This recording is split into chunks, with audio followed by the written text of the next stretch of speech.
obviously Saturday was a big day for A&M again. Head coach Mike Elko and his incredible staff that just deserves all the credit in the world for what they've been doing, especially defensive line coaches Tony Girard, Eddie, and Sean Spencer landed their 24th commit and their third 5-star in the class in 2026 Edge Bryce Perry Wright. This is a guy who I have kind of compared to, I wouldn't say more elite, but maybe at that time of Nnamdi Madubuike. Kind of just a really hard worker, really fits in what they want to run there. Very versatile. I think Landon said it on the show last week. They're going to play him off the edge at defensive end and at edge and as a premier pass rusher. He can slide inside. He's just one of those guys, a little undersized at 6'2", 6'3", whatever that exact measurement is, but just an elite prospect and one of the best defensive players in the class. And I could tell you from looking at the live chat when he was announcing his commitment, I was kind of laughing, looking at the other fan bases, almost crying through the screen from Clemson and Texas. Just kind of know, I mean, Clemson, they had a shot, obviously. I think Landon said that last week that it was going to come down to the Tigers or A&M. And, what he said D-line university, and he's right about that. And for the people who say, well, they've only produced a first-round pick for how many years? It doesn't mean anything because you look at the NFL and you see all the former Texas A&M defensive linemen who are starring all over the place, not just Myles Garrett. And I know that's the one, and then Von Miller, who they always want to point out. But you look all across, there's either rotational guys or starters that are doing very, very well in the league. So that program's done a fantastic job. I don't blame Wright for making that choice at all because he knows that, look, in this new NIL age, yes, it's about earning, but it's also about where am I going to star for the next 3 to 4, probably 3 years. And it's awesome because I think this D-line class is just one of the best we've seen. So take it from there, guys. What was your official take when Perry Wright announced his announcement or his commitment? Yeah. Aggieland kind of held their breath, right? Before Saturday, I know there was some chatter around could Texas or could Clemson or is A&M even in the lead at this point coming up onto Saturday. I wasn't even really sadly around as much. I was dealing with a little head cold, but the announcement of Perry Wright, I think that Landon can kind of give us a little bit more overview on it. But from my point of view, it's one of those commitments that you take and don't give a second thought. I think you bring him in and you start him on the Aggie program, on getting him to campus. You take the talent and you figure it out when they get to campus.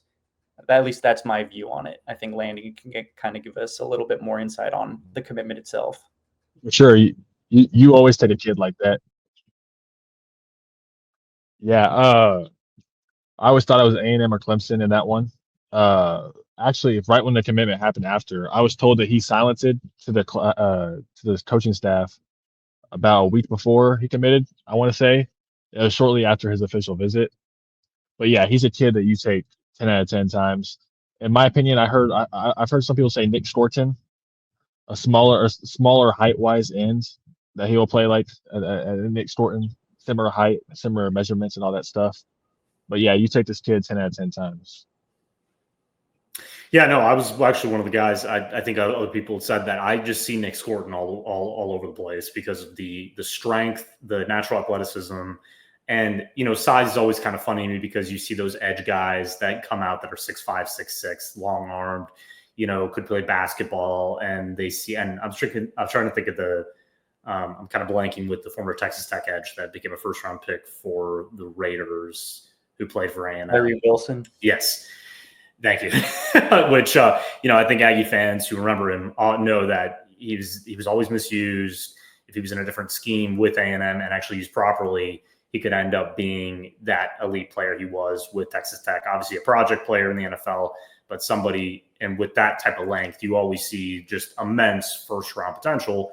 So with someone like Perry Wright, obviously scouts did a fantastic job of not undermining those issues with height and kind of where he fits specifically. They just see a great elite athlete who, like you said, that's what Elko's plan is to get these guys in the system, get these guys in the program as quickly as possible. and figure out, are you good enough to play right now? Do you have to at least sit a year, maybe be in a rotational spot? It goes back to DJ Hicks, who's obviously entering, the biggest season in his football career. I saw a lot of people saying, and it was true per ESPN, or I think it was Bryce Perry, right? This was one of the highest rated defensive linemen they've ever gotten, going back to DJ Hicks. And again, it's kind of interesting because you and I kind of have talked about it on the show. Like, I remember that day. I don't believe I was covering it professionally then, but obviously following along recruiting, and it was kind of incredible because Oklahoma knew that they missed out on one of the greatest prospects ever at that position at that time because of that same combination. Now, granted, he's a pure interior guy, but sometimes it doesn't pan out as quickly. But I think they see with Perry Wright, they see that potential right away. They see somebody who plays with a high motor, who loves the game, who really just, when he was making his decision, obviously that was a very mature decision by him, because when you have Texas and Clemson, who have done a really good job recently of developing defensive linemen and sending them to the league, obviously Texas last year doing it with guys like Burton Broughton and others, and Clemson, who's done a great job over the last, basically during Dabo Swinney's career there, and during their championship runs, he knew that he could be developed at either place. He just felt that something is brewing in College Station. And I really do think personally, I mean, I could be wrong here, but Mike Elko basically switching, becoming the full-time defensive play caller this offseason has spurred this recruiting class in that way. It was an announcement saying that I'm taking over the reins. It's not what you think it is. Jay Bateman's still going to be a big part of this defense and the rest of the staff, but I'm going to be calling the plays in crunch time. I'm going to be controlling this defense, something he probably should have been doing right when he entered the program. They may have avoided some bad lapses last season. Who knows, to be honest with you.